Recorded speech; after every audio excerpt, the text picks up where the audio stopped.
So from the Stripe dashboard, click on the plus icon at the top right of the screen.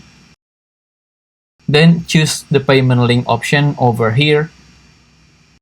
So first, click on the product or subscription button and choose if you want the QR code to selling one of your product, or if it's for payment channel such as tipping, donations, and so on.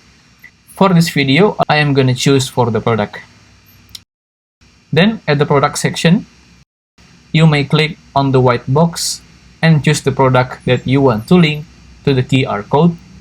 But if you do not have any product yet, you may add it by tapping on this Add New Product button right here.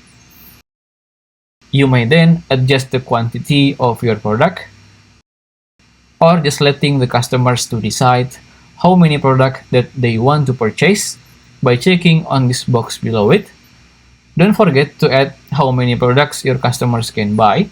You may also add another products in the same QR code by clicking on this Add Another Product option, or offering optional products or additional products when they checking out the QR code. For example, you may add a complementary product for the one that you are trying to sell. Then you may scroll down to customize other optional setup and also the advanced option.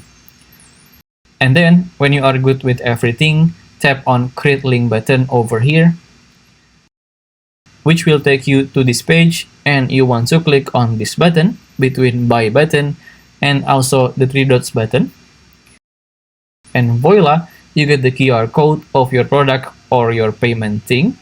You may copy it by tapping on the Copy to Clipboard button, or download it to put them into your website, or even print it and put it on your offline store by hitting on the Download Image button.